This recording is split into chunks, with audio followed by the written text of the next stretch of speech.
everybody, and welcome to another edition of our complete Dragons of Tarkir set review. I'm Evan Irwin. I'm Brad Nelson. Yeah, we're here to talk about all of the Silumgar, also known as all the blue cards, the Dragon Lord Silumgar. This is where he rules, buddy. This is his world. We're just living in it.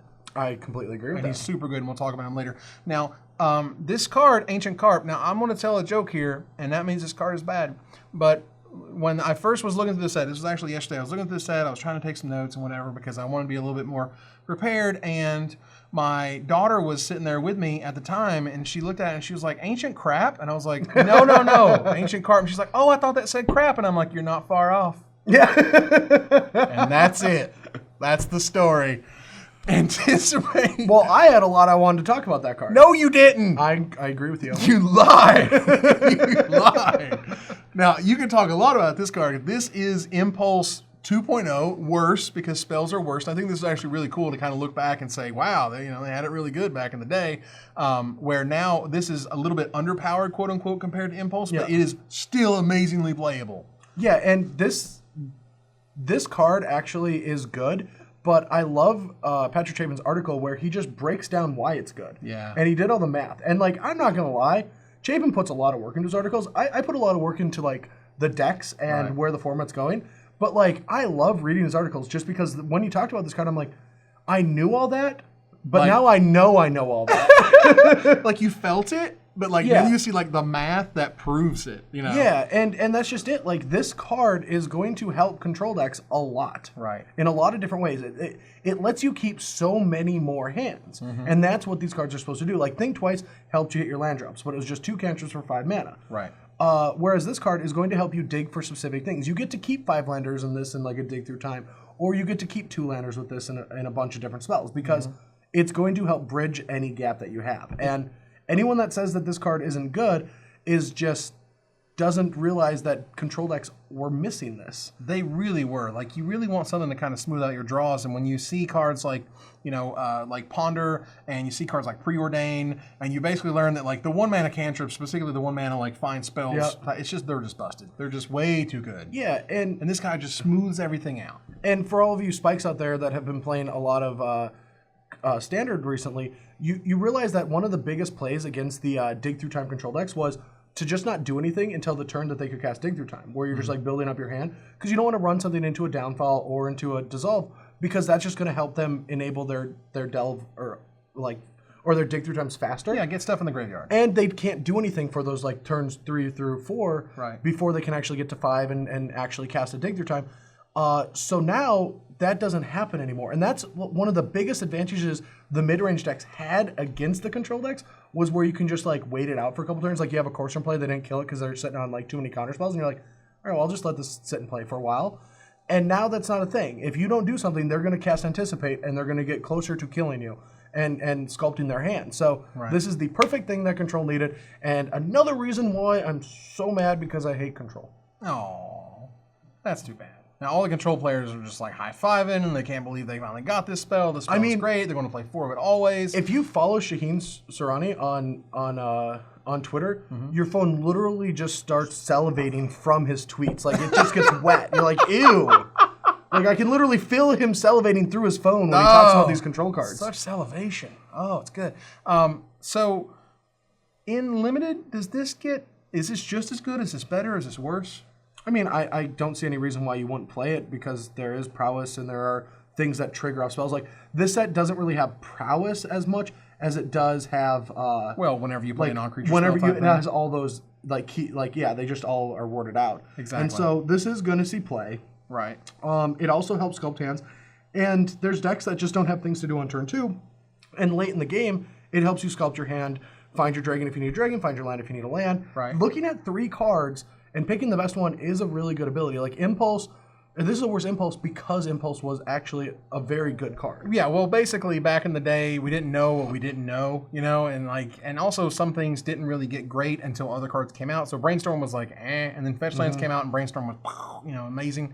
And, this is one of those where it's man, we didn't really know how good Impulse was.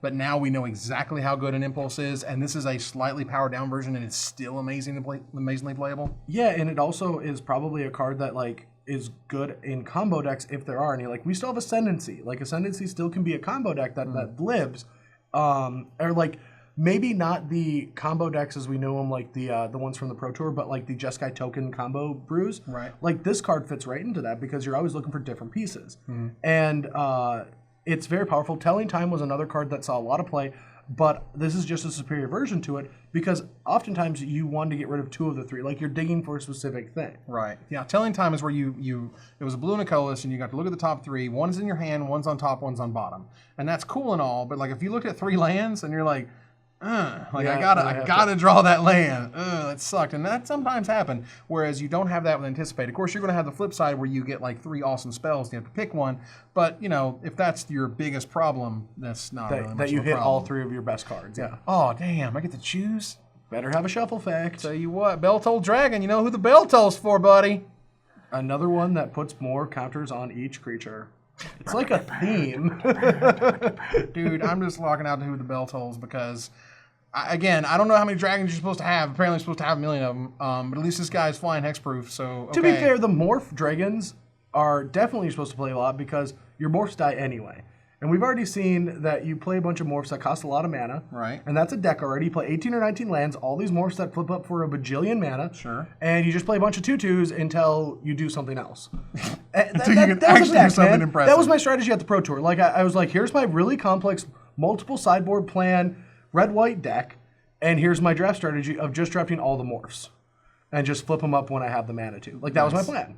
And that's what these things do. And I love that because it lets you build a set with a bunch of dragons, but not make them all cost 1 million mana. Yeah, because they kind of, if you don't have something like that, they kind of have to cost 1 million mana. Yeah. Otherwise, it just gets weird and strange. So it's nice that these types of mechanics let them print so many more dragons, and as a result, we get a dragon set that's named Dragons that actually has dragons in it.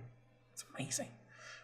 Beyond that, it's just as good and just as playable as the other uncommon dragon we spoke about in white. I mean, that one's a little bit better because lifelink usually beats hexproof, especially since it's got 7 mana to flip up to get hexproof. It's like the gotcha moments with this card are not going to happen. It's not as much because, again, 4 toughness is not like infinite and it could just still die. You know what I mean? Like, it's good though. It's not bad. It's a dragon. They needed a keyword on a blue card. Yep. Blessed Reincarnation is bad. Mainly because this is double polymorph. This is polymorph with rebound, except you're not targeting any creature. You're targeting their creatures, which means you don't know what they're going to flip up or get. And as a result, you can't build your deck around it. You can't build a strategy around it. It's just kind of a neat card. Well, I do love the idea that it has rebound, so it's like you cast it at the end of their turn on their guy, and they get a really good guy, and you're like, well, let's do that again. Let's run that. Let's one spin more that one more time. time. Well, and yeah. then if it's bad, you're like, all right, I'm not going to cast it. Well, yeah, I guess you can just, you choose, right? Yeah, I mean, you may cast this card. Okay, well, Yeah. at least it's a may. At least you don't have to do it again, which is fun. But again, if you kind of give them like a, something really good, you're like, oh, crap. It is an instant, however, well, so you can sometimes do it you again. just need to feel something when you play Magic. And this card definitely makes you feel something, yeah. You need to feel it deep inside. The card is neat. I like the design and all, but it's a strangely bad card. It's not good. It's not going to see constructive play. You should probably not play it in limited unless you are really stretching for answers to bombs. But if they have bombs and you don't have answers, you have to play this card. Like, it's not that good, but I don't know, for whatever reason I thought this was a sorcery. As an instant, at the very least, as you mentioned, at least you kind of get to do it twice, Yeah. Like, they have a ridiculous dragon bomb, whatever it is, and you're like, exile it, and then they flip over something else stupid. At least you get to do it one more time. Yeah. Or just not do it again. yeah, I could actually see this card being okay in limited for the fact that, like, the games don't really play out too quickly. And there's a big difference between the creatures you have to play that cost 2 mana and the creatures you want to play that cost 6 mana. Right. And so, like, you're not going to be filled with a ton of big bomby cards. And so, like, sometimes the variance is going to get you, but at least it's a removal spell. And it's a great piece of art. It's a great piece of art. And again, for me, for whatever reason, I thought this was a sorcery. And I was like, God, this card is so bad as a sorcery. Yeah. It is absolutely ridiculously terrible. But at least now you can do end of your turn and get rid of it. Oh, you revealed crap. I'm not going to rebound it. Oh, you revealed a great card. Get rid of that one too. So then you just actually got rid of 2 really good cards. Yep. That's actually not bad. Yeah, I like it when I talk myself into liking a card. It makes me feel good. Clone Legion. Like, this card was made for EDH Commander. Was it? Oh, yeah. This is a Commander card, just like through and through. It's super cool. It's super fun. And it costs $1 million. It's super annoying, though. Well, yeah. Like, you have to make a clone for each creature. If they have, like, 8 creatures, you're like, all right, let's just draw them all, I guess, because we're going to have to make clones for every single one. Do you play Commander? What? Do you play Commander? I've never played a game. There you go. I played a turn of Commander once and got bored, and then I left. Okay. That's why you don't understand this card. They like that? I love that. It's the cool. Big, crazy. Just big boards with stuff everywhere and things happening, triggers all over the place and stuff. And that's cool. That's fun. You get all the end of the battlefield abilities. Like, it's neat. This is a cool card. This is a card that was made for casual play, and there's nothing wrong with that.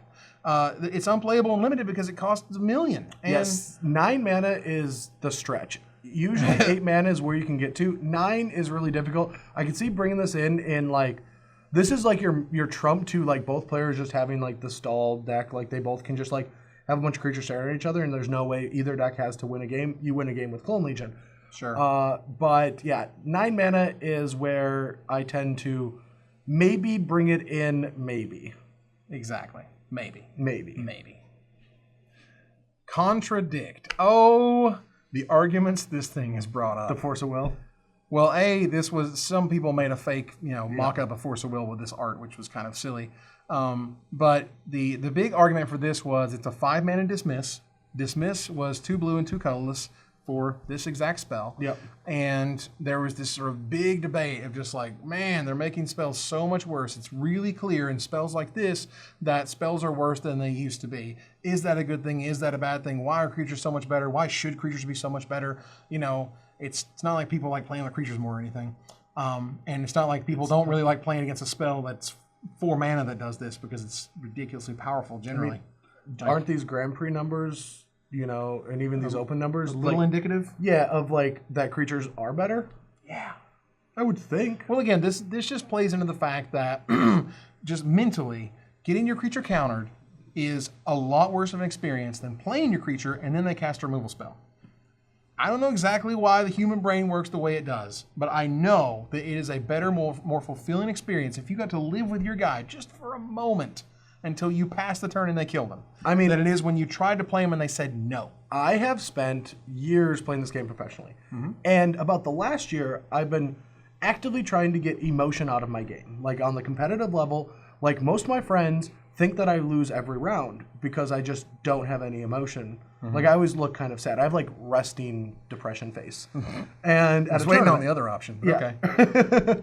Well, okay, never mind. We're not going down that. The point is, you're trying to be a robot. I still try to be a robot, right? And I just get furious when they double dissolve me.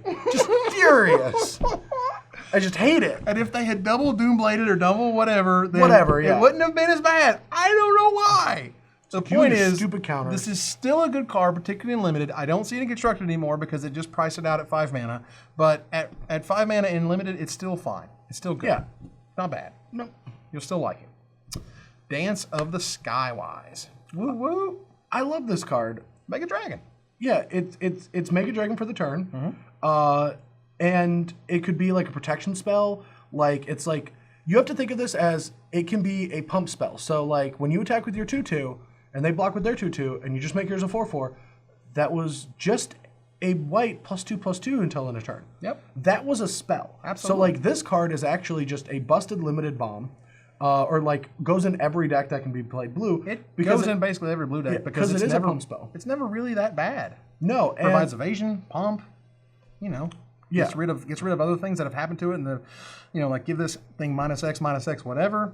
Okay, make it a 4/4 until end of turn. Like that's a thing. Yeah, I mean there's a couple like Silumgar's Command is one that you can protect from this. There's not a lot of them. And Deathwind or whatever's in black now. So. Yeah, that one true. That one too. Yeah, so this card is just always play it in limited. It's going to be one of those flexible cards that you're just going to find reasons to play it. Like sometimes you're going to get 2 for 1 when you need to like block a flyer, but we've had multiple tricks that give reach that you get blown out with. Mm-hmm. But for the most part, the card is just fantastic. Absolutely. Always play it. It's not a constructed contender. It was never meant to be. No. It is super sweet and limited. Is it Durger or is it Diurger?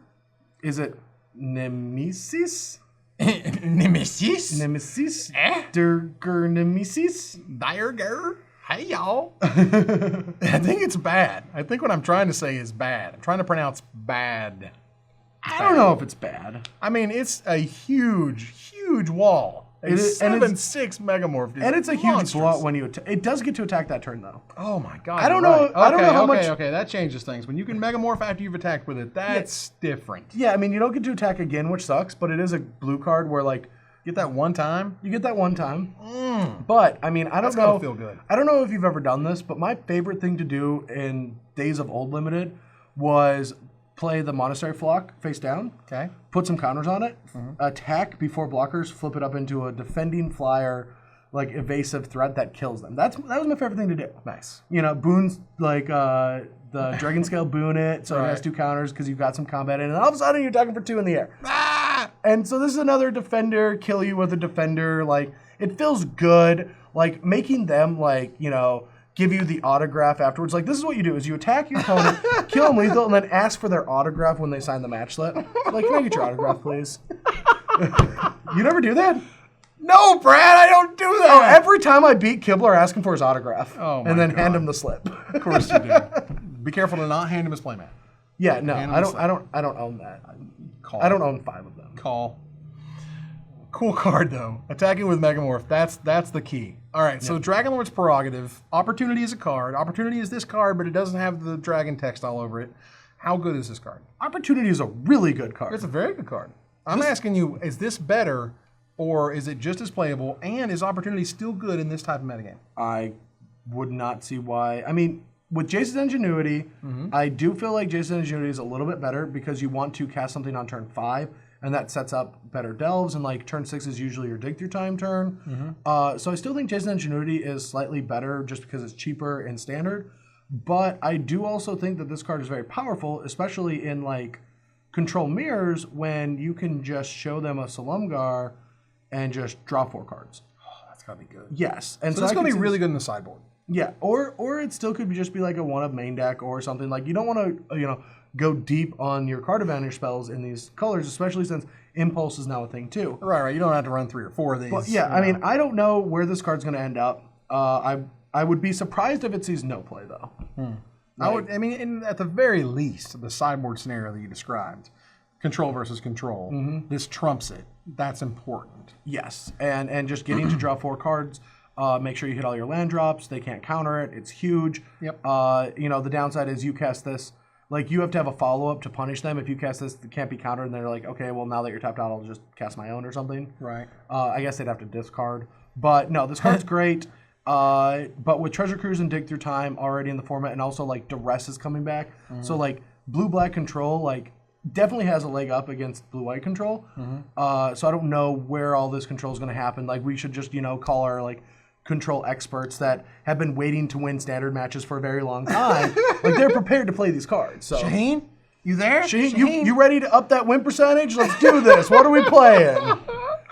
Card is sweet. Play it limited every time. The card is super good. You want to draw 4 cards always. Yeah, in this format, it's never getting countered in limited.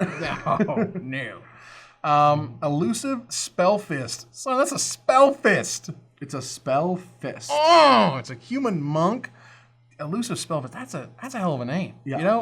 I make fun of wizards often when I see like silly names, but sometimes when they make great names, I want to give you some kudos. Like Spell Fist is awesome. So 2 mana 1/3, +1/+0 and can't be blocked. It's neat. It's not great. And I think my favorite part about it at this point is the name.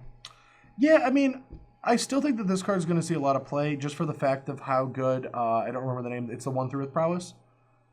Jeskai Student? Jeskai Student. Jeskai Student was highly played in decks that wanted to play cantrips and a lot of spells. Sure. But it was really good at just attacking to trigger raid and getting through Morse, which you're going to get through in this format, where this, the butt on this guy is never going to get pumped like the other side. Right. But in the late game, your 2-drop turning into an invasive threat is always really big and important. So Unblockable is very good. yes, Unblockable is actually always overperforms. It really does. Like, was it Seeker? Not Seeker of the Way. Master of the 3/2 unblockable guy. Yes. From Cons. God bless me. I can't. Something. Yeah. What's his name? They already are saying it out loud. They're already over there going like, dude, you're an idiot. Yeah. But I get it. So either way, Elusive Spell is a card. It's fine. And And yeah, getting unblockability is very, very powerful. It's good and limited, not something you pick early, but it's something that you want in your deck. Encase in Ice. This card is really interesting because, as some others have noted, that it is very powerful in the mono blue deck or decks with blue to answer Stormbreath Dragon. So you can just stop it. Yeah. Like in blue-white, for example. Like just stop that creature's really crazy good. Of course, you can also do it with like Dragon Lord of Tarka, stuff like that. So, but it's also, I mean, it's great at like completely stopping Pelucranos and Rabblemaster and Whispered Elemental. Just stops them all in their tracks. They have no more abilities. They can't do anything. Courser of Crewfix. You're fine. Just kills them all. You're a funny guy. Invalidates all the abilities. I didn't say invalidates. No, I know. I mean, no, this card's actually just awesome, and it's going to see a lot of play. And it's really good. And being an instant speed, this is the closest thing that controllers are going to get to a Doomblade in a very long time. It really is. The flash really puts it over the top. Yeah, I mean, it's even great at, like, just killing a mana guy. Like, that's fine. Yeah. It's like, oh, okay, fine. Elvish Mystic, whatever. Yeah, it's great. It's great. This card is going to be another one of those bombs in the sideboards. You know, we're not going to know the what's the other Righteous Blow? Yeah, Righteous something. Righteous something. Let's just call it Righteous Blow. That's probably wrong too. It's wrong. But fine. Like Righteous Blow and Encase in Ice are both going to be like filling a lot of sideboards. And again, the fact that they can be played at instant speed is so awesome because they're just like, make this thing with haste, make the Surok the Hunter or Surok the Hunt Caller or whatever. You know, like, oh, that's awesome. Nope. Yep, it's tapped. Yep, and it never untaps until you deal with that. And this was just 2 mana. Yeah. Think what I can do with 3. Wow. Card is good. And limited, obviously not quite as good because, you know, if you're not playing against a deck with red ring creatures, like, but it'll be good in your sideboard. Don't pick it early. Get it late. It'll be fine. Better. It's one of those cards that's better in constructed than it is in limited. And I always like to sort of tell when you can see that kind of dynamic. So Glint. Hey Glint. That's a weird name picture you got. And picture and. Okay. Sometimes I just don't think they're trying. Sometimes I just think they're like, what's the weirdest thing we could have this cat person do? And he's like, I don't know, like puke rainbows out of his hand. The guy's like, that's genius, bro. I mean, to be honest, I feel like this was probably meant for something else. Like, there's no way. They made this set in like 2 months. I understand that they've strategized for a long time for the whole lore, but like the actual development and the work they put in probably was 2 or 3 months. And so like... Every person in Wizards of the Coast is like, you are full of crap. I mean, I probably am. Maybe you should just stop being so secretive, and then we'll know. Oh, and now we'll know. Yeah. Well, I mean, you know, they talk about... I mean, they got to have, like, I know what it's like being around here for a day sometimes. Like, they do that all the time. Like, sometimes the card that you want to print for that art just didn't work, and there has to be something else. Right. And before we go to the printers, they're like, yeah. Yeah, this feels like, you know, they just, like, had a piece of art, wasn't sure, it was too good or it was too weird, or they couldn't have time to play test it, and so... something strange and weird and hexproofy. Not great. Could be a combat trick. I mean, yeah. You could stop some removal spells. You can play one in your deck when you have, like, when it's appropriate, when you want something with hexproof. But for the most part, like, I don't think it's going to be that impressive because it doesn't give you, like, +X+X, like an actual +X+X, so you can actually kill creatures or pump your guys. This is just, like, keeping your guy alive and sometimes stopping a removal spell, but whatever. Gross. Gudul Lurker. Because we needed more 1/1s that can't be blocked. Oh, yeah. And now we finally can build our can't block, you know, Bident of Thassa deck. Great. I like this card, though, however. And limited. You know, I think it's really sweet. I think Megamorph for 1 blue is very important. Super good. So you can morph him on turn 3, and then just for 1 blue mana, you still have 3 mana left on your 4th turn, and you get to bash in for 2 over and over and over again. It's a great clock. And it doesn't look like much, but there's a reason it's a 1 mana 1/1 that is uncommon. Yes, no, this card is going to be very good. In limited, it's great. Like you said, like we've seen Unblockable be very good in other formats, and this is a format where I think it's going to be a little bit slower than cons, so that you're going to want this guy to not be a 3/2 Unblockable. You're going to want it to just be a 2/2, but you don't want it to cost as much to unflip or unmorphs or megamorph. What do we say? Oh, God. What do we call it? I don't know. A mechanic that really, I don't know. Megamorph! I'm going to megamorph my guy. Now it's a 2/2. Megamorphing. It's a 2/2. This is important. Loud noises. Gurmag Drowner. 4 mana for a 2/4 exploit. All right, it's our first exploit card. This is our first exploit card. All right, cool. So when you sack a dude, which could be himself, remember that. Yep. You can sack themselves. You look at the top 4 cards of your library, put one in your hand, the rest in the graveyard, and that's pretty sweet. You know, if you're able to play red-blue and you dragon fodder, and then you play this guy and you sack one of those little goblin tokens and get to impulse, that's fantastic. Yeah, I mean, it's also like a really good effect because a lot of times, like in the late game, your guy that was like your 2-drop that was a 1/3 that was supposed to defend, now his job is over. Right. And now we can turn him into a dragon. Yeah. And so like that's great. Like all of these exploit abilities feel like 1-for-1. So if you sacrifice a guy, you're going to get that value out of that card. In some way. Yeah, in some way. So some of them are a lot more than others. Yeah, and so like I think that this card is going to be very good. It's going to help you find the dragons or find the lands that you need for your dragons. Like this set feels like it took a long time for them to actually make getting to casting dragons actually happen, right, and not feel so bad anymore. So what you're saying is, in that 2-month span, they really tried to make the dragons matter in that 2 months. Yes. Well, they were dead before.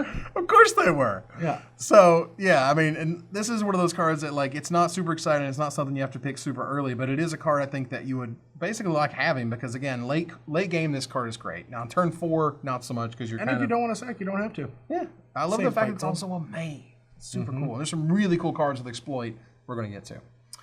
Hey, look, it's my spoiler. Icefall Regent. The card is awesome because like, and I'd forgotten this. I saw this and I was like, and then I went back and looked at Dungeon Geists, and that card was ridiculous. That card was everywhere. You know the nickname for this that we've been calling it, at least in the videos? I don't know. Dungeon Dragon. Ooh, yeah. Dungeon Dragon. I like it. Because it's pretty much what it is. It's not Double Dragon. It's not Billy. Yeah, it's Dungeon Not Dragon. Jimmy. Dungeon Geist, and it's a dragon. Nice. It's good. And oh wait, no. What do we finally call it? Sorry, we called it Frost Dungeon Ice Dragon, or Frost Dungeon Titan Dragon. See, now you made it bad. See, now you ruined it. Thanks, buddy. I mean, that's what we get paid from something to do. Beat things into the ground until you don't like it anymore. Dude, I've already previewed this card. Tell them what you think about it. I mean, it's bad. They only give Evan bad cards. Right, always. Yeah, it's just the troll on Evan. That's how it works. I mean, they gave me Boros Charm, and that card was terrible. That card didn't win anything. Not a thing. Not nothing. And they gave me Wingmate Rock. Oh God, that card was bad. It was not the best card in Limited. Oh man, and the worst. I mean, it won some tournaments too. Yeah, that's what I did. Should have been. Oh, actually, I top 8 GP with that card. Absolutely. There is. Look, all I want from my previews, Wizards, for those who are listening, I just want a good card and constructed. I like constructed cards that are good. They get me excited about Magic. I love Magic when it's good. I'm a Timmy Spike. I want big, awesome things to happen, and I want to win tournaments because of it.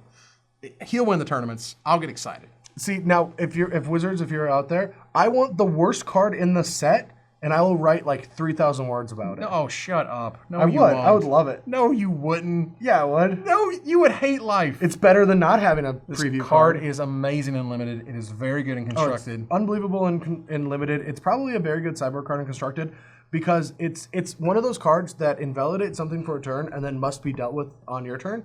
So it gives you a huge tempo boost the turn you cast it, and that's like all Standard is about. Well, yeah. Giving a tempo boost the turn you cast something. Yeah. Also, if they're stuck on 2 mana, they're never killing it. Ever. They can't kill it if they're stuck on 2 mana. Not once. That is a fact. You don't get many Magic facts. That is a fact. Cold hard truth. Yes. First pick, it's fantastic. Illusory Games. Hey, on the other side of the coin, this card sucks. It's terrible. You control attached creature whenever a creature enters the battlefield under your opponent's control attached. It is bad. Holy crap, this card is terrible. This is where... Is it? Yes, absolutely. Mind control is too good. Like, look, control magic, too good. Mind control, too good. So they're like, here's a mind control. And you're like, oh, sweet. And then they're like, oh, okay, well, now that I can control where your control magic is going, I'll play my best card, and then you take it for a second, and then I'll play this garbage card, and then you get that. But then they can never play another good card. When your opponent can tell you what you're going to get, when your opponent has the ability to choose for you, you know that's bad. But you always get something. Sometimes you don't get the big, monkey from the ring toss. Sometimes you just get the little pet, but the girl still likes it. She's still happy she got the thing. My analogies aren't that great tonight. Your analogies are freaking me out. I don't know what is happening. I always go back to carnivals. To just like high five and just be like, yeah, card bad, it's too bad and terrible. Like, I mean, is this one of those cards that you use because you just want to get like an alpha strike in or something? No, I think that this card is fine. What? You can steal a creature for a turn. If they don't have another creature, you get that creature for a long time. And they can't really plan accordingly for this. This is turn 5. It's not like their hand is like, I still have 5 creatures. No, they probably have a dragon they're waiting to cast, and they're like, oh, well, I guess I can't cast it. Well, maybe. And then they like top deck some little dork, and they're like, ah ha ha. I mean, you know. Sure, and maybe they'll top deck a land and they're dead to the dragon you just stole. Maybe? I don't know, dude. Magic is all about maybe. You are putting me in a position to let my opponent dictate what this spell is going to do. When in Magic is that ever a good idea? Potentially. No, this is not a browbeat. Give me a potentially. This is not a browbeat. I don't literally ask them a question right away. This isn't tribute. God. This is, if you don't have it, I get your thing. And if you only have dragons left in your hand, which that will happen, then I get your thing for at least a couple other turns until you draw a bad creature. It is unfortunate that we can't do pie bets on limited things, because that's where this would go. I mean, I will... We can't do it on limited things. But it doesn't make sense. We could potentially, before this goes up, we can just straw poll. What is the opinion of this card? Limited playable or not? Nah. We could straw poll it. Nah. The card, I don't like the card. He likes the card. I think it's bad. It seems fine. Learn from the past. You know what I'm going to learn, buddy? I'm going to learn from right now. This card hoses Delve. But it doesn't. We've already learned that ways attacking their graveyard doesn't beat Delve. Well, generally. Yeah, we have learned that. At 4 mana. I mean, until Treasure Cruise got banned in Legacy, Rest in Peace did not become a thing, which it should have, because all that form was about was Treasure Cruise, yet there was no Rest in Peace decks. There was Rest in Peace being played. It took a... Not really. I mean, a little bit. Very little. Okay. Either way, how playable or unplayable is this in Limited? I mean, it's completely unplayable. I don't even know what it's supposed to do. It does. It might as well just be blanket. It says draw a card for 4 mana. I mean, this is... Yeah, you're going to shuffle your stuff back. I mean, this is straight up Cranial Extraction or whatever. Not Cranial Extraction, Cranial Archive. But a colored, and you have to pay it all at one time and not split it into 2. It's literally worse than Cranial Archive. That card was terrible. I mean, it saw some play. I mean, Adrian Sullivan, it was a sideboard card, and it was good. Fair enough. But it was colorless, and it only cost 2 mana initially, and you could pop it whenever you wanted in play. Instead of this, it's just worse. All right. The test was given. You know what I don't like about this? Oh, here we go. This is all about time travel, and this is learn from the past. Well, the past didn't even exist. Yeah, can you learn from it? The present didn't. It did exist. This card's bad. Living Lore. This card is super, super cool. Sean Main, I think it was. He was a great designer search winner and or a participant or whatever. Yeah. Either way, he said this was one of his first designs that he actually got turned into a real card. I think it's a super cool card. It can be super cool. It can look super cool. It can still be a bad card, but it can still be neat. Now, one of the things that some people had noted was this doesn't trigger on combat damage to the other player. It triggers on any combat damage. So, and again, I think this is a little out there. However, exiling, playing a dig through time, exiling a dig through time makes this a 9/9 that then lets you get another dig through time. Doesn't make it an 8/8? Or it's 8/8, isn't it? It's 8. Yeah, 8. Yeah. 8. Okay, so it's an 8/8 that then gets you another dig for time whenever it deals any combat damage. If you don't want an 8/8 anymore. Right. You don't have to sack it, right? Yeah, you may. Yeah, you may. You can just keep an 8/8. You can keep an 8/8. Or get a dig through time. That, and Treasure Cruise, same thing. 8/8 or draw 3 cards, right? Like, those are some pretty cool options. Or Defiant Strike. Or 1 mana, yeah. Mm-hmm. Uh-huh. 1/1s, get you +1 those. Yeah, post-combat. Whoa, whoa! That's bad. Dissolve. All right, so how good is this card in Limited? I have no idea. It's very contextual to if you have enough spells. I don't think it's that good. Because you can't play it on turn 4, so you have to wait until after you kill someone on turn 5. And then it has to be a situational card. Well, really, you have to wait until you play a good instant or sorcery. Yeah. Now, granted... Or a big one. Well, yeah, a big one. Or granted, if that instant or sorcery is a removal spell, this is pretty sweet. It is. Like, if you get that 5 mana, destroy a target attacking a blocking creature or whatever... Still awkward with this card. It's still a little awkward, but once it deals combat damage, you can sack it. And there still has to be another creature that was in combat. That's true. So if this attacks, and they just block it with a creature equal size of Living Lore, and now no other creatures are in combat, then... It doesn't do much. Yeah. Yeah, it's very situational, but it is a super cool design. It is. I love this design. The most impressive thing about this card is I have now seen and read this card at least 5 times, and every time I see it, I still have to reread it to make sure I know what it does. It's just such a weird card, and the art is weird, and everything about it is weird. The art is so cool. Yeah. It is made out of scrolls. That is brilliant. That is brilliant. I love all of this card. It's wonderful. I would love for this to see constructed play just because it's so neat and weird. I don't know if it's going to, but my 8/8s that draw me 3 cards or look at top 7 and get 1, and get 2 rather. That's good. I just love the awkward moment when you cast it and your opponent just looks at you. It's like, are you serious? And it's like, yeah. It's and then they read you. it and they go, oh my God. And you go, what's in your, oh, thanks God. a lot, Aliantrazi. Thanks, Obama. Mirror Mockery. Now, this was an interesting card because I saw someone note that you can enchant your opponent's creatures. Yeah. And as just basically like a free block or whatever, like, sort of kind of bounce off. I thought that was the biggest reason to, biggest appeal to it. Well, sure, but well, for me, I was like, oh, cool. I guess if you had a card with a really cool Enter the Battlefield ability, you'll want this to kind of keep getting it. Yeah, I searched for Time Walks, but I assumed somebody else was going to do that, so I stopped my search right away. Of course you did. That's where someone's going to go with this, right? I mean, maybe. How's it going to do that? Well, like if there was some like crazy way to just take infinite turns. Like that's the only way that this card I think sees like any real play. Yeah, it won't see any real play. I mean, again, unless limited it's to enchant their guys. That's pretty good. Right. I think again, as soon as someone said you enchant their guys to essentially negate or create a blocker or whatever it is, you're like, oh, sweet, that's a cool way to use that card, because otherwise it just felt like a weird, here's how I abuse my Enter the Battlefield ability stuff, which still could happen. No, I mean, and the reason that this is rare is I think it will see play in the sideboards or even main deck of constructed decks. And that this would be the most abysmal card to play with in limited if it was an uncommon, because you're always going to play it. Oh God! Like if they have a really powerful card that you just don't want to deal with, like a dragon or something, you just put it on their dragon. Yeah, and you can use it in a variety of ways, which is really cool. It's really cheap, which is also another kind of key factor of this, where it can be really good, and it can be used in a variety of different ways, which is really neat. Monastery Lore Master. Here we go. 4 mana, 3/2s. Turn face up, you kind of get to regrowth a spell. Yeah, That's what you should do. It's not as good as the Jeskai card. I can't remember. Oh, I know what you're talking about. He was like, yeah, that guy. he was crazy good. When he entered the battlefield, he returned in a sorcery or whatever it was. But he shouldn't be as good because that card was very good. That was crazy good. And I do like that this is an end of turn thing where you can just like at the end of their turn flip them up, get a 4/3 untap with a bomb card. Right. And they don't have a turn to prepare like they did against that. Like having more for triggered abilities is really interesting. And now we haven't seen any of that actually until now. Because like back in the day, that was like the biggest problem with Onslaught morphs is you didn't know if it was just a big creature or it had an ability. Right. And now all of them pretty much have abilities, which is really cool. Yep. But they all cost like 1 million mana to flip up. But that's great because like this card is going to cause a lot of blowouts. And at the end of the day, I don't care what the text is. It's a morph. Morphs. I don't care what the text is. It's a morph. Ladies and gentlemen, Brad Nelson, 2015.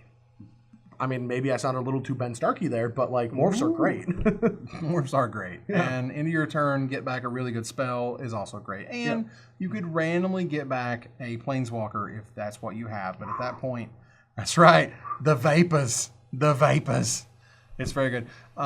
It's playable. Don't pick it early, but you should probably play it in all your sealeds and probably your drafts as well. Yep. It's very good. Mystic Meditation. Now, this is the part where you talk about compulsive research and how compulsive research was probably too good. Probably. Well, it's the best blue card drawing spell after Thirst for Knowledge, and it really probably should have been 4 mana, and this is basically where they fixed it. And everyone was just like, I can't believe it's not 3 mana. And I'm like, did you play with compulsive research? Because that card was not fair, and that was lands. Yeah. And this is creatures, and you're probably going to run less creatures than you have lands, and this is still very good. I don't know if this is still that good. Yeah. It's fine. I mean, we're getting up to where 4 mana for card advantage is somewhat relevant, but like it's only going to be good if there's like the 4-color control decks, but those aren't really going to exist anymore because the mana's worse because we don't have 3 sets of duels. Well, note that I was just talking about limited. No, I know. I'm talking about limited too. Okay. Yeah, like the 4-color control decks were like is one of the a deck you can draft in this format. A lot of people don't do it. I've had a lot of success with it, but we didn't see that like at GP Pittsburgh or Cleveland. That's where it was. We just saw the aggressive decks being drafted. But discarding creatures is not what you want out of your card advantage spells. So yeah, I mean, it sucks that you kind of have to you know, you remove one of your threats basically. But this in order helps you get your card advantage. dragons because you needed the card advantage to you actually want to find lands in this format so you can cast your big things. So I guess that makes sense where you discard one of your like, you know, crappy guys that you had to play just because you didn't want to die in the first couple turns, and now that it's invalidated, you just discard it to make sure you have enough lands to play dragons. So actually, I just did the whole Evan thing where I switched around, thought it was bad, now it's good. Thanks. It's the Evan thing. Thanks. It's the Evan thing. It's always the Evan thing. Don't pick it early. It's not great, but it's okay. No, this is like the I can't remember the name of it because I'm bad with them, but it's the 5-mana instant draw 3 discard one, from Fate Reforged. Okay. Whatever that was called. It's very similar to that, where you're gonna want one, but you're not gonna want a ton of them. So like you're not gonna take it early because you're probably gonna get one late. Everyone that wants one of these, everyone wants one, and they only want one, and they all get it. And no one's gonna fight over it. Yeah, no one's gonna fight, and no one really wants to, and the end. Negate. Hey, we need negate in the format. Well, it was about that time that they had to reprint this card that will never go away. Same with Vanishing Light. Well, you know, and again, this is one of those things that why it's just like you don't want a counterspell that counters everything. You don't want the 2-mana counterspells that counter everything either, and you want to make people make a choice. And it's interesting when there's negate and there's remove soul, and do you counter the creatures? Do you counter the non-creatures? Remove soul is infinitely always playable and limited. Negate is not always playable and limited, but can be depending on what you're playing against. And now can we talk about the art? Because it makes no sense. It makes no sense at all. This is a remove soul art. It literally is. I don't know what this is. It's the thing casting negate. The standing person is casting negate, but it looks like a person is dying. I guess, yeah. Like are they dead? What's happening there? I mean, they don't look. They don't in pain. Look existing. Like it doesn't look like their spell is in pain. And no, it looks like they're. Coolest part of this card is there's somebody named Ciara the Dragon's Mouth. Yet we never see them, and we'll never see them. And we might see them 6 years from now when we come back or whatever to this world. But negate more playable and sealed because you're going to have. What if we come back and we go back in time and we kill all the dragons? What would happen? I wonder. That would be cool if they come back and do that. More Cons of Tarkir. Yeah. Cons of Tarkir 2. I should Google it. Ojutai Interceptor. 4 mana for your 3/1. You Megamorph it, make you 4/2 flyers. This is okay. Problem being that, you know, you can run it out on turn 4, no problem. But because it dies to literally any flyer, it's not that good. And when it's a 4/2, it can still die to a lot of removal spells or a lot of flyers, but it's a little bit better. I mean, I still think that this is just going to be one of the premium creatures. I mean, it really is. I think you're going to morph it and then turn 4 on. Who cares if it has 1 or 2 toughness if there's no like 1 powered creatures that are like dominating the format in the air? Because like Snapping Drake never really got into combat. He kind of just did his thing. But now if you don't have a 3-drop, you just can play it on turn 3 and then turn 4. Now you have a 4/2, and that's a 5-turn clock in the air. And if they don't deal with it, it's pretty easy to stop things on the ground. So I think that this guy is going to be like premium creature. He's super good in blue, isn't he? Yeah. Okay, I was wrong. The card's very good. I think so too. Even skirmishers are definitely going to potentially have to play a role against this guy, but he can play around it. So yeah, there you go. So very good, high pick, never in constructed, but it doesn't matter. Ojutai's Breath.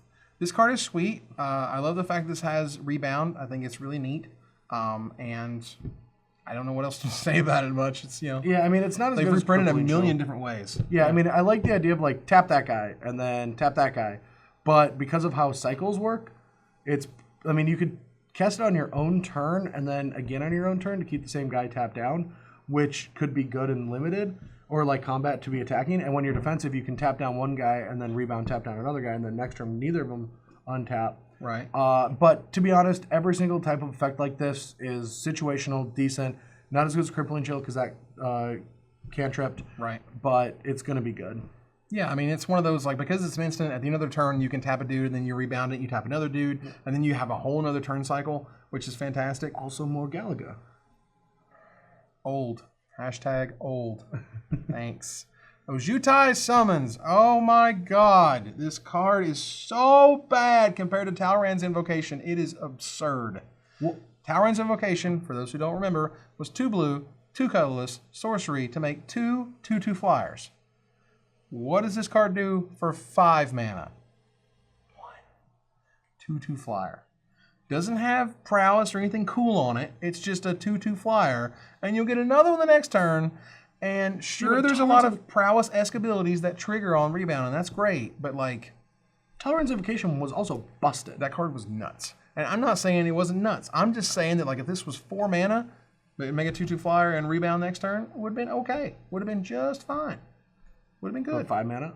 Well, God, it's a lot, man. Yeah, but this format is a morph slow format. Like this card's still going to be good. Yeah, it's and not still going to be see bad. play. It's just when you look at it in comparison and you go like, you had this and now you have this and. Yeah. Well, this card might not even be that good, but I guarantee at 4 mana it would have been too good. Because everyone's going to spend their early turns playing morph. So if you're just like, you get to go turn 4, make a 2/2, and then the next turn make a 2/2 with open mana, like Rebound is a really weird ability where you get to put creatures into play and then have open mana or do things with open mana. Right. And so like it's more powerful. Like the second 2/2 is theoretically going to be more powerful than the first 2/2. Because you got it for free. Because because it comes into play for free and you have untapped mana now. You can protect it if you need to protect it. You can pump it if you need to pump it. Like, How high of a pick is this card? not high at all. I mean, I would originally say that it's like I take Almost them a pass out type Yeah, thing? if it's a pass out card that I play, but we can see like I'm obviously no limited expert. I'm actually actively bad at the format. I'm gonna try to get good though. Brad, shut up. What? You're supposed to be a pro and I'm supposed to be the bad guy. Bad at constructed and limited. If you wanted a pro in here, you should have got someone else. It's like. Says the guy who's been living professionally off Magic for years. All right, sweet. Card is not great, but whatever. Palace Familiar. 2 mana, 1/1 flyer. When it dies, draw a card. How good? Awesome. Awesome? Really good. Love it. This card's great. Like any creature that can come into play, chump block, and draw a card is Good times. Good in my book. And it's a flyer, so you can attack for a couple turns and you're like, oh, I don't want to take a hit from that thing. Block it. Yeah. Oh my God, that's Yeah. it, Dragon. I'll block and draw cards. Yeah, cards that replace themselves are always better than if they didn't. And You're tend to not wrong. But they get overplayed when they can. So like this card is going to see a lot of play. Almost every copy is always going to be in decks. Sure. And another one of those good cards against that 3/1, right? You play 3/1, then you can just slam this down and you're like, hi, you should have morphed it. Ah! But like, no, this card's very good. It's very good. And way to go, Kev Walker. Nice image. Not good in constructed, by the way, with your Palace Owl or whatever it's called. Yeah. Palace Familiar, sorry. And if all of us didn't need another reason to just miss Game of Thrones, we have this guy. Because this card looks straight out of Game of Thrones. Oh, yeah. Oh, yeah. He has a White Walker's head or whatever. Yeah. And this card is an insane blowout in limited. Like, this card could literally just completely win the game by itself. It is so absurd. I'm going to play this guy, and I'm going to bounce your entire team. I'm going to sacrifice the 0-4 guy that drew me a card earlier, and I'm going to bounce basically half or 2/3 of your board.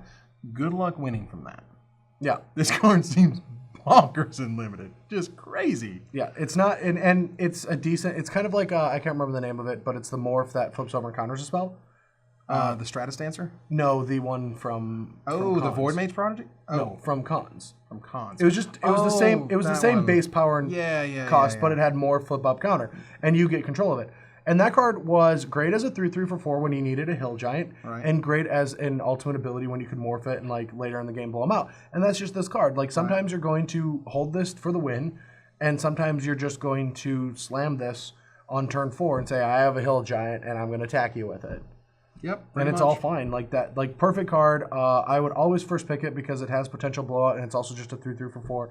Maybe there's going to be a couple uncommons out there that are just better than this rare, but it's always like initially I think it's a safe draft pick. I think it's the absolute first pick, if not a windmill slam, because like this thing is just, you can get yourself, this is the type of card that lets you kind of craft situations, you know? It lets you kind of build out a turn or two ahead, and you say, all right, so I'm going to megamorph this big thing, so next turn when I play Profaner, I'm going to bounce his entire board and swing for lethal, or whatever. Also, sometimes maybe you just need to bounce their team just so you don't die and you can set up your board. Yeah. Like, next turn I'm going to start casting dragons, but I can't yet, and he has like a bunch of creatures in play that he invests a lot of mana to. A lot of them are morphs.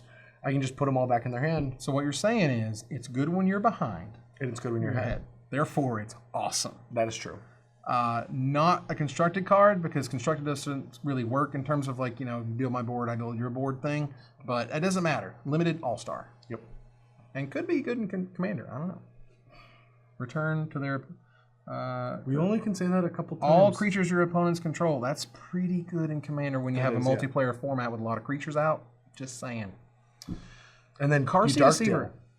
And your Dark Deals. Oh, God. Carsey Deceiver. I actually think this card could be really good limited. Wait, I want to go back to Dark Deal. Do you remember when we talked about Dark Deal? Yeah. And you said it was you bad. Yeah. No, and I talked about how it was actually going to be pretty good. That one time. And it did. That one time. Oh, my God. With Antonino De Rosa, one time. Okay. Fair enough. Carsey Deceiver, I think, could actually be very good. It's very rare that blue gets mana-producing creatures, of course, but with so much morphing and so much mega morphing. I don't think it's very rare. It's not actually that rare at all. It's just always artifacts. Trust me, I know them all. I played them all. Well, you did do that one deck that one time at the Grand Prix. It's pretty sweet. But, yeah, all I'm saying is this is the card that, like, I think you initially kind of go like, it's like a 2-mana 0/4, but, like, no. With all the Megamorph dragons, with all the Megamorph stuff, like, to have the ability to block for the first couple turns easily and then later power out your big monsters. Oh, no, yeah. Great. I think this card's going to be great. It's good for... This is the type of card that's going to allow you to go to those long game decks. Like, you're not trying to win in the early games, but it like blocks all the early guys. You don't actually care if it dies because if they waste a removal spell on it, then so be it. Right. It's just going to be super annoying. It's going to help you flip up a lot of guys. Like, you're going to play this on turn 2, play Morph, and then on turn 4, they're all live. Right. And green has a ramps card in this format, but it's an 0/2. It's not that good. Right. Whereas this guy is actually an 0/4. It can block a lot of things and flip up a lot of awesome stuff. So, yeah, this card is definitely going to see a lot of limited play. It's going to... I mean, I would highly draft them. Yep, I agree. I think this is one of those cards that, again, it's kind of weird. We haven't seen an effect like this in a long time, but that doesn't mean it's bad. And it actually, I think, is just perfectly suited to make a really good blue X deck in the format. Reduce in stature. Okay, it's a blue removal spell. It's about as good as they get. Yeah, I mean, this is great.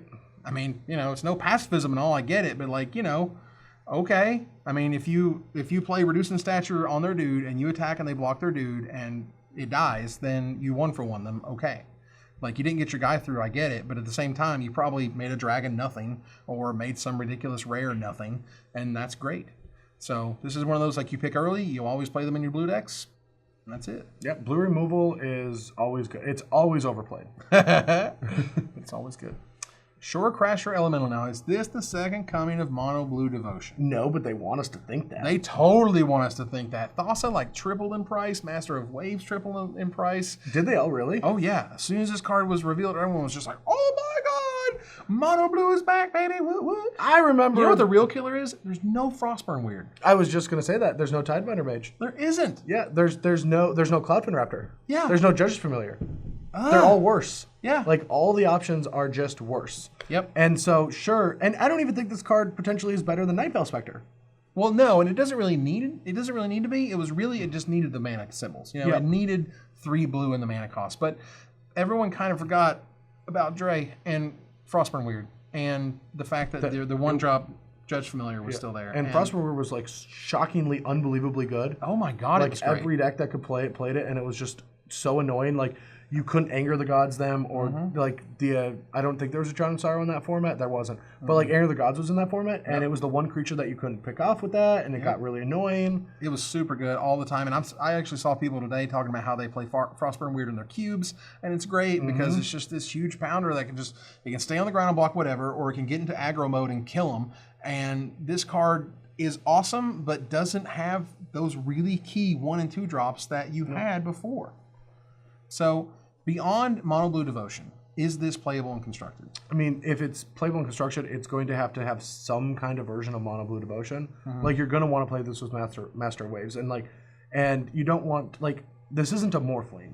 I mean, if you wanted to spend 1 million mana, it's they wanted to be an Aetherling. I get it. I don't really see it so much, me personally. You know, it's just very expensive. Yeah, because you have to spend so much mana into it, and you have so many different options, or in my opinion, better options as the control deck than to try and spend 5 mana to make your 4/4, and then your blue mana just kind of like resets all of it. I mean, I get it. I appreciate the fact that it did excite people in the way that it did, but I would not be surprised if this just sees 0 play. No, yeah, it's a Wizard's troll in my opinion. It's like a red herring or something. It looks weird. Yeah. It's like, you think it's going to be really good, and just messing with it. It's crap. Yeah. I mean, we lived through the era of Mono Blue Devotion. I hope everyone enjoyed it. I hope you got to play it if you liked it. No one did. I don't even know why people want this back again. I think, well, because it was good. I think actually all the Mono Blue players loved it. Yeah. Playing it. They loved playing with it, and no one liked playing against it. And all the Mono Black players just hated life. Yeah, well, I mean, they or that, or they just like hugged onto their pack rats so hard, until it. Dude, it wasn't even fun to play that deck. But you had to sometimes. But it won. Yep. That's all they cared about. All right, move just a moment. Very good and limited. If I have to tell you that, I have to tell you that. Maybe. I guess because it has Morph. It's because it has the Mega Never Morph, mind, and Morph. because it has the +1, -1, -1, +1. It can block all day. It can pump all day. It goes both directions. It can exile itself when they try to kill it.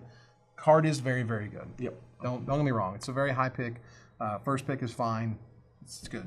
Sidisi's Faithful, 1 blue, 04.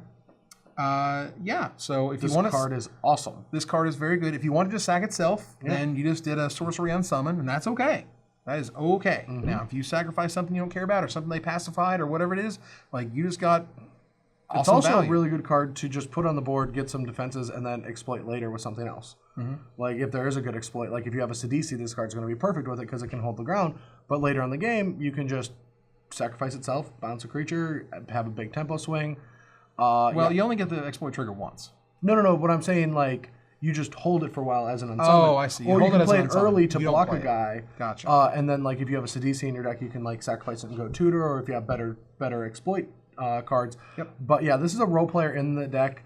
I would be shocked if this is a terrible card in Limited. It's not a card you want a ton of unless you're, like, a tempo-based deck. Right. It's one of those that isn't incredibly powerful or impressive, but it does what you want it to do, and I think it will really overperform from even what I'm thinking of it right now. You know what I mean? Like, I think it's good, and I think it might be like, holy cow, Sidisi's Faithful was nuts because I got to get rid of this, and then all of a sudden I can block that. Yeah, I mean, like, seems good. if you just put blue, return target creature to its owner's hand, Yep.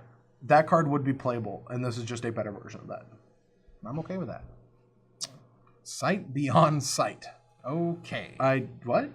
Sight Beyond Sight. All right. So that sleight of hand, would you like to pay 4 mana for it? How you feeling about that? Wait. Because it's sleight of hand that you rebound, and that's great and all, but No, this card is busted.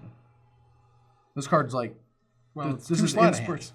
No, well, yeah, it's 2 sleight of hands, but it's card advantage. Like this. Yeah. I mean, I guess at sorcery it kind of sucks. It's the sorcery that sucks. This thing was instant. No, like never in constructed, you're gonna play this card in limited every single time.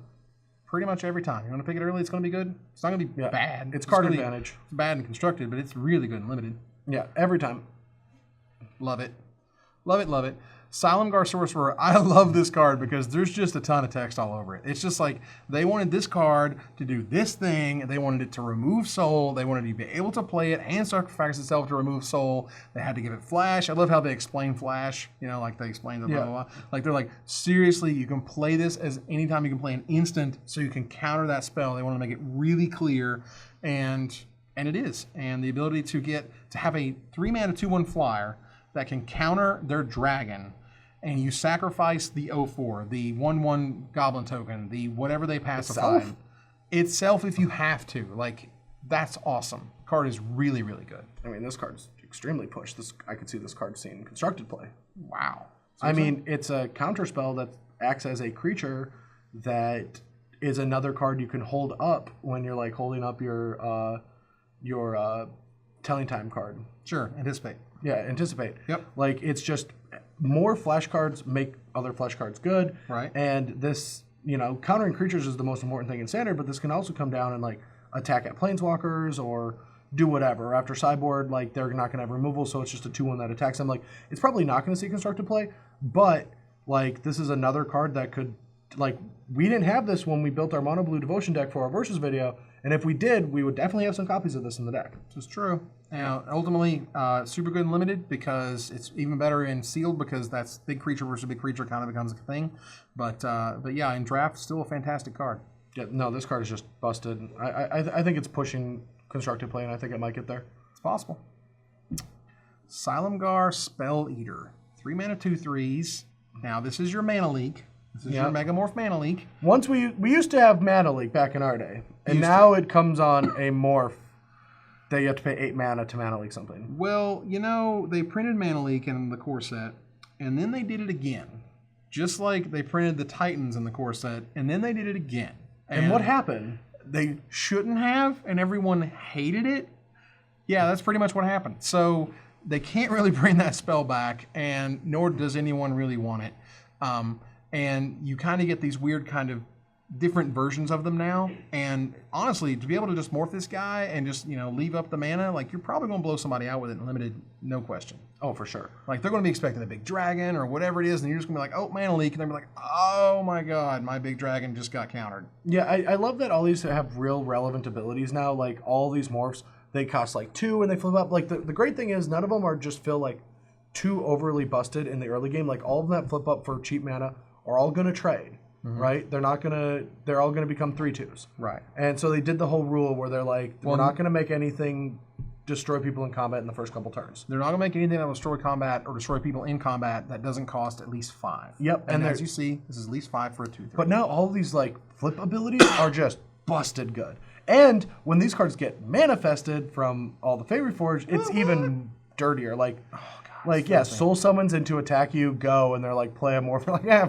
kill it, attack you again. Because at that point it's going to be a 3/4. Like, you know, this thing flips up to a 3/4 that mana leaks. And it only costs 3 to flip up off of a manifest. Does it? Oh, yeah, because the spell. Oh, God. Oh, it's gross, yeah. Oh, God. Manifest flip for 3, but you also get the Megamorph, right? Woo! No, do you get to Megamorph? Yeah, you get to. Well, no, you have to pay for its Megamorph cost. You have to play the Megamorph cost. Oh, you have to pay the Megamorph to get the Megamorph, but you get the ability. No, but it says when it's turned face up, right? No, you get the ability off of Manifest Flip, but you don't get the +1/+1 counter. That is correct, unless you pay the Megamorph cost. Can't have it all. Gah! So greedy. Yeah. You're greedy too. It's very good and limited. Pick it early, pick it often. You'll love it. Silumgar score. Now this is a big question mark. This is it good enough for constructed? Probably. I mean, Todd also, I keep bringing back to our versus video, but Todd had 2 blue up, and I was like, all right, I mean, he's dead. Like, I don't know what I'm playing around. Like, all right, stoke the flames that to kill you, and he just like revealed my dragon counterspell, and I'm like, no way. Yeah, he revealed your dungeon dragon. Nice, Icefall region. Yeah, he revealed what is it called? Icefall region. Icefall region. He revealed Icefall region to Silumgar Scorn, countered my Stoke the Flames, and went on to kill me the next turn. What? This happened this will go up this Friday, actually, yeah. Nice. Dude, that is awesome. Yeah. This is one of those spells where I was just like raising the eyebrow and like, it could be good enough. And sometimes you're obviously going to get them with a Force Spike, but if you got the dragon in hand, that's a pretty comfortable position. I don't care if it's good enough. As long as they don't print blue counter target spell, I'm happy. They have to make it conditional, and that's cool because that's sort of the way the Magic works. You don't want it to be ever sort of completely divisive and conclusive, and that's when spells like Counterspell happen, where you just like 2 blue counter it, and then you have Mana Drain where it just like completely goes off the rails. But this card is very good. How good is it in Limited? Now, obviously in Constructed, you can build your deck where you have lots of dragons, you can make a dragon thing happen. Can you make a dragon thing happen enough in Limited to make this playable? Oh, for sure. I mean, it's like they're going to tap out a lot in this format. So if you ever want to hold it up, like they can play around it if they want to, but it's a hard card to play around because if they just have a dragon in your hand, there's no reason to play around it. So it's not like a daze, right? Right. So because that's part of it, you can be like, oh, I know he's got Silumgar score and he's shown it before, but I don't want to play around it because he might just have the dragon anyway. So I'll just tap out, and they're like, all right, kill it. So it's like, it's a hard card to actually play around. So given that, I think the card's really good. Right. So, okay. So do you pick it early or late? Excuse me. I would pick it later. Like, I mean, it's probably also maybe like a pack 2 thing. Like, it's not going to push me into blue, but if I'm already deep blue and I have a dragon or 2, then I might take it. Like, I'm not going to start with this. I'm going to end with this. Right. Okay. I like it a lot. Skywise Teachings. This is your Goblin slide for this limited format. This is just the LSV card, right? It really is. LSV is just like, I needed this card in my life, and as soon as he saw it spoiled, he was all over it. And yeah, I mean, this is one of those cards that makes limited environments more fun and interesting because when you draft, this format, Dragons and Fate Reforged, like 20 times, and you're like, I need something to do that isn't just like play a good creature and do a thing. Like, you can really draft your deck around these types of cards and make it really interesting for yourself to try to build these different archetypes and maybe even use cards that other people don't even like in order to get the most value out of it. So pretty much what you're saying is when you get bored of Magic, Magic already has a built-in way to keep you from getting bored? Yep. Wow. Well, aren't we in the hamster wheel? It was really sweet. Super cool card. One of those, like, Goblin Slide was cool because it was only 1 mana to activate, but this is both another mana to play and another mana to activate. So but it's also creatures with flying. It is creatures with flying that are sweet. Yeah, no, I mean, I'm not upset at it. I'm just saying, like, you might not want to, like, throw in like 3 in your deck because you could run it out on turn 3 and then turn 4 do something to make a goblin. Now you have to do this on turn 4. Turn 5 you have to play something that is a non-creature spell and pay 2 mana on top of it in order to get a flyer. Yeah, but do you know how this works with rebound? Well. Very. It works well with rebound. Very well. So good. So that's really cool. So again, this is a card that it's hard to dictate a pick order because, like something could have, it's like everything that your deck is made of. Either pick it up really fast or you'll never see it because somebody else picked it up really fast. Yeah. Because it's a draft round, or it just goes around the table because no one wants it. Yeah, you're either the Teachings deck or you're not. Yeah. There's really no two ways about it. Now, Stratus Dancer, the first card ever spoiled from the set via Mark Rosewater. I thought it was Crux of Fate. Oh, wait, wow, they're all blurring together. They're yeah, I know, all right. 2 months between sets. That's what happens. But yeah, so this card was really cool. And, Void Mage Prodigy says what's up. And, this card is very powerful. I don't know how good, but it seems very good. Yeah, I mean, it's a limited bomb. You're going to want it because it's such a cheap morph. It can just come down as a 2/1 flyer on turn 2. And, like, we've seen Ice Feather Aven just be exactly that, but be forced into 2 colors. Like, right. It's like one of the only really good morphs that I have played face up more than face down, just because it's like, well, it's 2/2 flyer for 2, and I just start attacking. Yeah. But the ability to just make sure, like, if you ever have it morphed and you're ahead on board and they're going to have to use a removal spell that turn, it just blows them out every time. It's like only 2 mana to make it morph. Like, you just have it morphed and they say go with a bunch of mana open, and you're like, oh, you're not going to like this thing. Right. So, like, it's a limited bomb and partially I think because they costed it for constructed play. This to me is where you play this on turn 3 face down. And once you untap, you always have 2 mana available, and you're always just waiting on them to let you get value out of it. And they kind of have to run into it normally in some form or fashion. Otherwise, they have to do something weird, like play a Planeswalker to try to kill it or something, because otherwise you're going to get value out of it. And then you're going to have a 3/2 flyer, which is great. Yeah, it's going to be a good card. I mean, I even see it, like, touching into constructed, like, just because, like, the ability to get a 2-for-1 out of it, or just be the split card of a 2/1 flyer for 2 is good. I mean, it's probably not going to be good in the Rabble Master era, but next year I think a lot of these cards are going to shine. Like, right now, there's a lot of good, powerful cards, and we're going to keep playing with those really powerful cards. But next year, I think Standard is going to already be built in to have a lot of awesome gameplay. Right. So what you're saying is everything changes. And because things change, things get better and worse.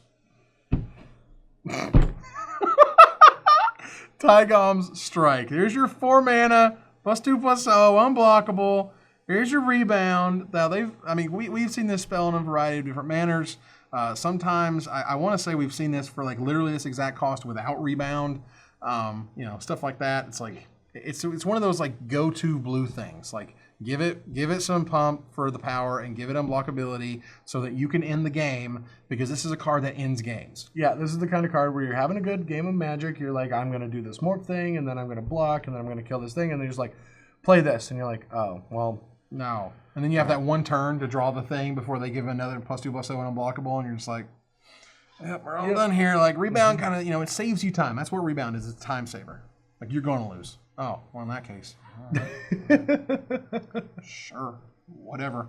I mean, this is also we need these games to end so they don't just build up to a big morph. You need these cards in Magic. These are cards that you absolutely have to have in a limited environment, because you can just build these ridiculous boards and then no one gets through, and there's these crazy ground stalls and everyone hates that. You want Matt. Now I don't know how much they go into the science of this, but I know that they want Standard to last an X amount of turns. I know they want Limited to last generally in X amount of turns, because after it gets beyond so many, it kind of gets unfun, basically. What? No. GP Miami Finals was awesome. My brother was in it, and I still hated it. Yeah, it was bad. Hundreds of life. Hundreds. Just make it stop. I just want to go eat. Oh my God, so bad. All right, so Tygon Strike, not something you pick super highly. It's better in sealed because you kind of go back and forth and you have more ground stalls there. But it's not unplayable in draft by any means because, again, you want that extra power and you want to be able to, just get them without being blocked. Exactly. Exactamundo. Updraft Elemental. It sounds like a song. Dude, I want the Updog Elemental. The Updog Elemental? I bet they'll do it for us. You know what that is? No. What's Updog? Oh, wow! You got me! Oh, I feel so embarrassed. Clever. All right, so how good is a 3-mana 1/4 flyer in limited? It seems fine. Really? It's fine. Okay. I mean, it's, triggers raid. Yeah. If that's where we're going. It's completely contextual after like a draft. If I played this format for a day, I could tell you, but I see how it is. I mean, it has the I've never seen a creature for 3 mana with 5 power and toughness be bad. I've just never seen it with fine. I haven't seen one yet. Okay. Like a 0/5 for 3 is fine. I've played it a lot of times. Like this is a 1/4, so like it's going to be good at blocking them. Like some morphs, a lot of them are 3/2s, like the rare ones, and like some of them can't get up to 4 toughness. Most of them can, but like it just attacks 2 for 1 damage a bunch, and like it has 4 toughness. Like, I mean, a 3/2 for 3 flyer would be good. A 2/3 flyer for 3 has been good. An 0/5, like now it's a 1/4, so it's probably good. All right. We haven't seen it, but like it's a lot of power and toughness together combined. So a lot of power. No, not power. A lot of toughness. A little bit of power. Don't pick it highly. This is not a card that I see you like picking early. No. It's just not. No, it is the worst of all the combinations that it could be for it, but I still think it'll be good. Maybe. Void Squall. All right. Well, it's 5 mana, but it is very powerful. And rebound on this thing seems really good. Yeah, I mean, just being able to, like, I play guy, you play guy, I play guy, you play guy, I bounce your guy and attack you with my bigger guy, and then I'm going to bounce whatever you do next turn, too. Yeah. Like, that's good. This card, like, just looms, you know? This is a card that you play, and then you're just like, it's coming back, and you're like, oh, God. That means if I play this guy again, you're going to bounce him again, and, like, the tempo on this thing is completely fantastic. So it's a super early pick for me. It's an always play in blue. It's easily splashable. This card is very powerful. Yeah, it's definitely the card that I want in like a blue-green deck if they exist. But I mean, I think the Dragons are going to push you into ally colors anyway. Sure. But I don't care. Yeah, I don't care. This card's going to be good. I play Dragon, you play Dragon, I bounce your Dragon, I attack with my Dragon. What do you do? Yep. Don't know. Lose. Ah, Youthful Scholar. Paint me like one of your French kibblers. That's right.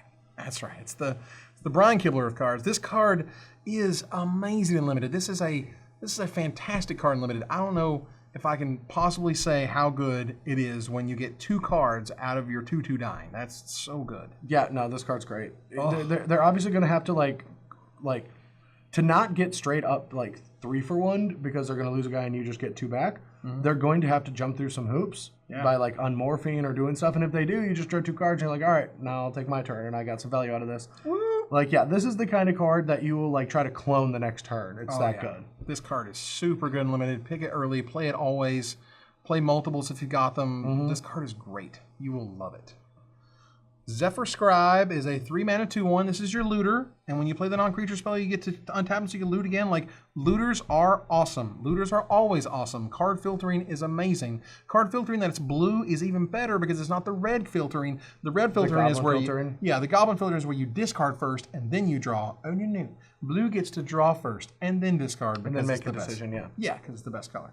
And this actually has the ability to do it again. And if this thing did not have that second line of text there, when you cast such and such, we would still be probably saying the same thing. No, it's yeah, good, this card's great. Always play it in your blue decks. Pick it early because it's a looter. Like, it's great. Looters are great. Usually you don't have to pay for your loot ability, or you have to pay way too much, which I still did for like 4 mana in N15, right? Of course you did. Yeah, I paid 4 mana to loot or whatever it was. just ridiculous. You still did it. You liked it. Yeah, I mean, what was it, like a 1/3, but you had to pay 4 to loot, and I was just like, oh, fine, I'll do it. I'd like whatever. This is one. It trades with morphs too, so like in early turns, if you just don't want to just curve out, you can just like trade with a morph, and that's a big thing to say. Like we've learned, trading with morphs is important. Like you want to trade a lot. Like sure, we don't have delve anymore, so we don't get to abuse the trades. But this card's good. Card is very, very good. Pick it highly, pick it often, enjoy it. Now, Dragon Lord Silumgar. Let's get this out of the way. Ridiculously huge limited bomb, windmill slam. Oh my God, it's amazing. If you haven't played with Solar Temptation, there's a wonderful sense of love and joy that you get in your heart deep down when you take the best thing that they're doing, particularly when you take a Planeswalker. Yeah. Oh, so good. Now, in Constructed, if this thing, I think the dream is to take their Planeswalker when it's about to ultimate. I think that's that was the Zealous Conscription dream. That is the Zealous Conscription dream. Yeah. But this is also that dream. Yeah. Except it's a 3/5 flyer with Death Touch. Yeah. Bear card. Bear. I do just want to say one quick thing about Sower because you went too fast for me. Oh, okay. When you cast Sower, you feel good. When you cast Scion into it, like Scion of Una into it back in Laura and Standard, you felt like a terrible human being. Like you have, yeah, you did. I did it for a year. I played Fairs for a straight year. I just kept doing it. I'm like, I'm sorry. Like week in and week out, I do it. And I'm just like, I'm so sorry. If you were really sorry, you wouldn't have even played it. You had to play Fairs. It was the best deck by far. Oh, it wasn't my God. even close. My fair, I can just imagine you just go like, I'm so sorry. I didn't mean to. I'm going to kill you now. Dude, I didn't print these cards. Like, don't shoot the master. Don't hate the player. Yeah, hate the game. Hate the game, bro. That's all we're doing here.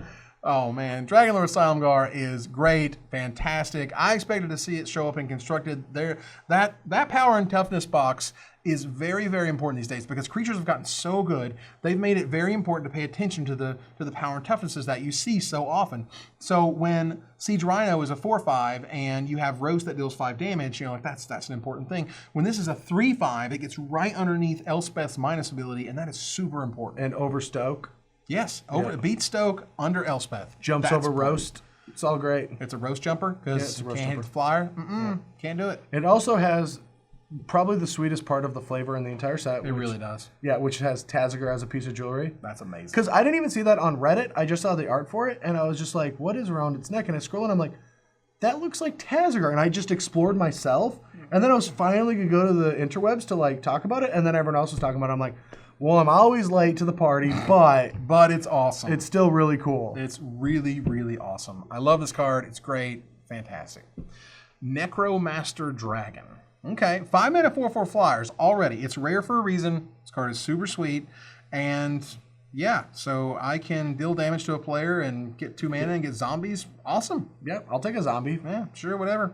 And each opponent mills. All right, whatever. Doesn't matter. Delve's not a thing you're worried about. Yeah, it doesn't matter. It's good and limited. It's a big flying dragon.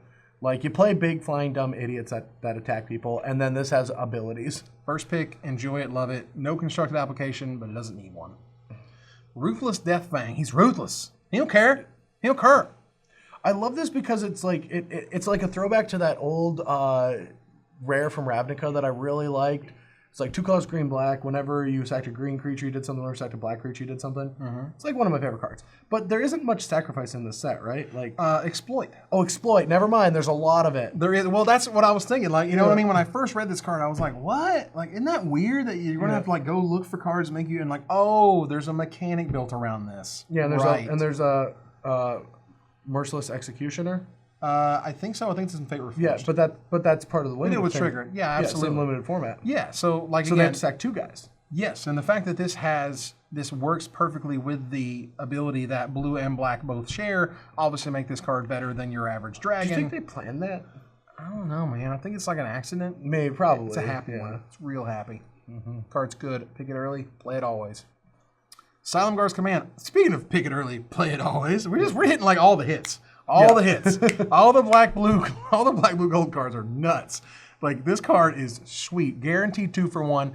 I'm pretty sure we're going to see it in Constructed. It costs a lot, but it does a lot. Yeah. And having 2 of these abilities at any time is always powerful. Well, just being able to destroy a Planeswalker. Like, the thing I like about this card the most is that it is a 2 for 1 that will always be 2 for 1. All 4 modes are 2 for 1. Yes. But they have to have 2 things to do it. So it's not like Ojutai's command where you can just simply draw a card. Right. But one of the abilities is kind of relevant with Gain 4 Life, which is that command they wanted to be able to be a cycle effect. You wanted 2 modes that you could do that. Right. This one, straight up, 2 things need to happen to make this a 2-for-1. Right. But I love it because it always will be that. And it's 5 mana, so it shouldn't fight too much with a lot of the cards that you want from a control deck. So I see this like easily becoming a 1-of without much damage for playing it. Yep, it is very, very good, very powerful, always a 2-for-1.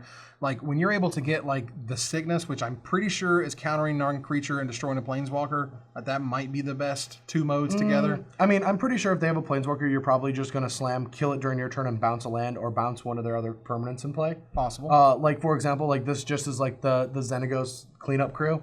It's like they play Xenagos, make a guy, you're like, all right, kill both. All right. It's all done, do your thing. Bounce that guy. But yeah, the more I think about this card, the more I actually think it's nuts, and it might make a Sultai deck even better. Like, if you play, like, Coursers and you just play, like, this, like, actual Sultai deck with a real curve. Yeah, I know it costs a lot of mana, but again, it does all the things. I mean, are you kidding? It's always going to be 2-for-1. Like, it just is built in. It's most great. of these are 2-for-1. We haven't got the Dramoka's command, which is... That one's situational 2-for-1s, though. That card is nuts. This one just cast, it will always be a 2-for-1. That's why this card's good. Dramoka's command is what I cut. Is also a 2-for-1. I consider it the best card in the set. I've already bought Star City out of all of them. All right. That's not true. That's not. But I would if I could. Sounds really good. Okay, I have like 800. I'll split them with you. Awesome. I get 400 of those? Sweet. We do that killer thing where we like do a big picture of them and then... Oh, not the killer thing, because I want mine to actually be good. Silumgar's command, always awesome. So we have our monument, which does signal the end of our blue card review. I think we've said a lot already the first time about those Utai monument, where we kind of went into, it's always very playable. This is just our finish line. It's always very good. You don't want to run infinite of these, but you'll never feel bad running one of them. Yeah. And picking one just so you can make sure you hit your colors, go from 3 mana to 5 mana, is always good, always playable. The end. They might even see standard play, I'm not going to lie. It's possible. Totems did. Yeah. Totems saw standard play. Yeah, totems did different things, though, at different mana costs, which is why I think we saw certain totems saw play and certain didn't, which was important in its own ways, which will be interesting. But that is the end of our blue card set review for Dragons of Tarkir. We really appreciate you guys hanging out with us today and talking about all these Magic cards. Until next time where we talk about all the black cards, this is Evan Irwin. Bard Nelson. I got it wrong. Narson. No, it's Bard Nelson. What? That's what it is on Facebook now. The girlfriend hacked my Facebook account, made me Bard Nelson.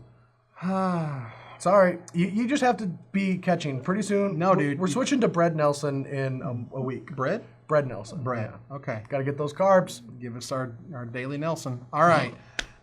Until next time, Magic players, this is Evan Irwin. Brad Nelson.